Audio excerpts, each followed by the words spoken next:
Jóvenes estudiantes, tengan ustedes buenos días, buenas tardes o buenas noches. Vamos a continuar con el capítulo número 2 de Mat 101. Límites y continuidad. Bien. Ya hemos definido los conceptos básicos de teoría de errores.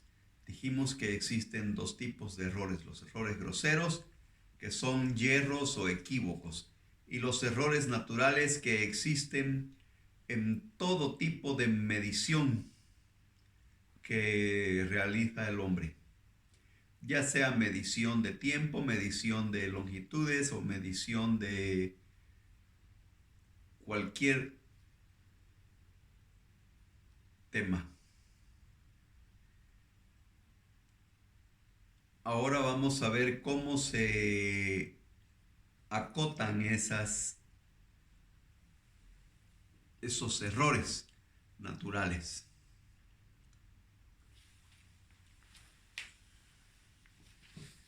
Lo vamos a aplicar a una función.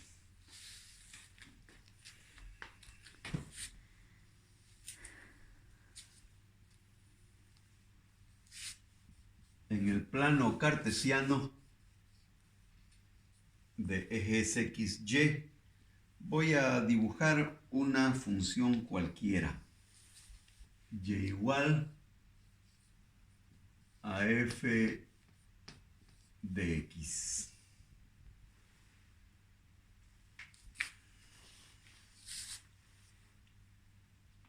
Y vamos a decir que si x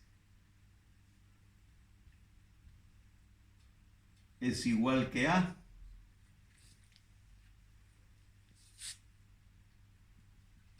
la imagen es f de a. Pero ¿qué ocurre si x no es exactamente igual que a, sino que está incurriendo en un error natural?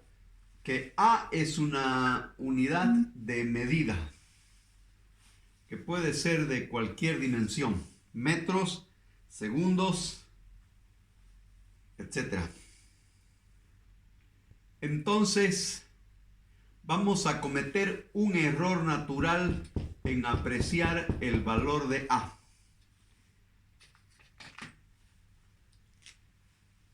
Ese error puede ser de menos o puede ser de más. Entonces, vamos a incurrir en un error de menos y en un error de más. A la magnitud de ese error, que no lo conocemos, le vamos a llamar epsilon. Epsilon es una letra del alfabeto griego, es la E del alfabeto griego. Epsilon de menos y epsilon de más.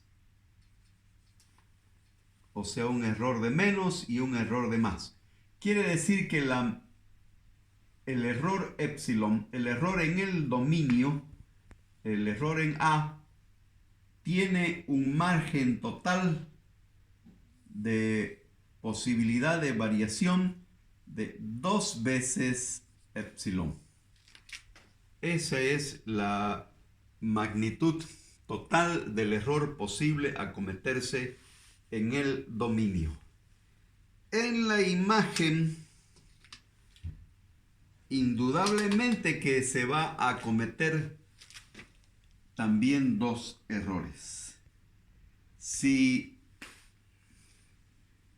x es igual a menos epsilon,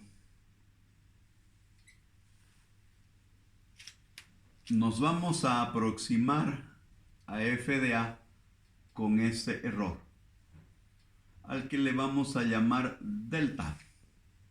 Delta minúscula es también una letra del alfabeto griego, minúscula. minúsculas.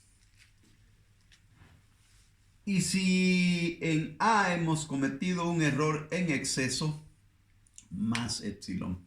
Entonces, también en la imagen aparecerá delta.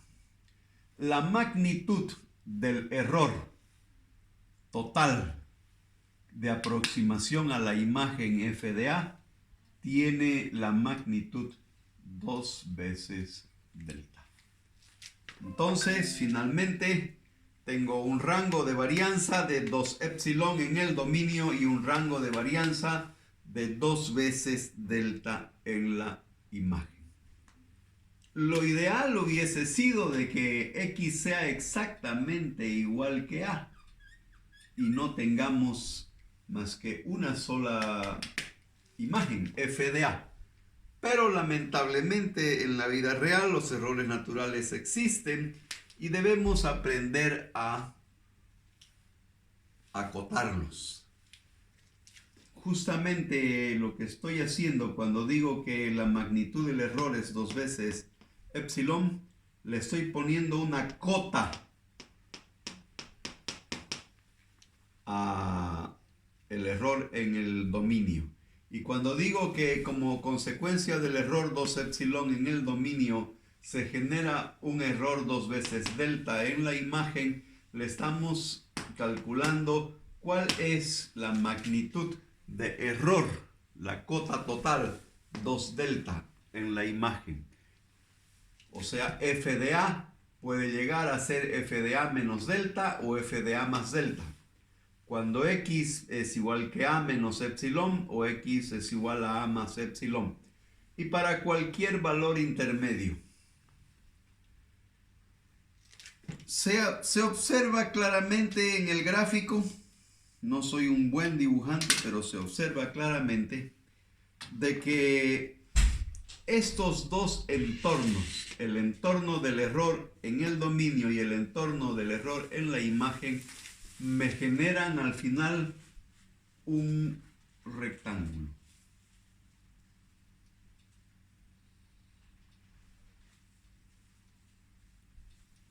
Sobre el cual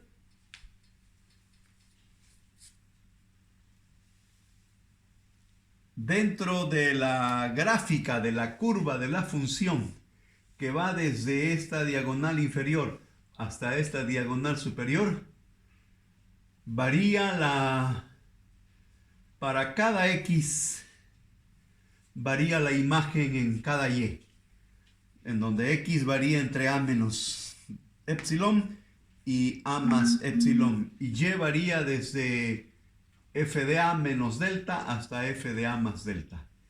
Este se llama el contorno del límite. Y los errores varían dentro de la curva, exactamente dentro del contorno, de base 2 epsilon y altura 2 veces delta. Este es el concepto gráfico de la administración de los errores naturales en funciones, lo que se llama teoría del límite a los errores naturales. Ahora, esto lo vamos a expresar ya como modelo matemático. Hago una pausa.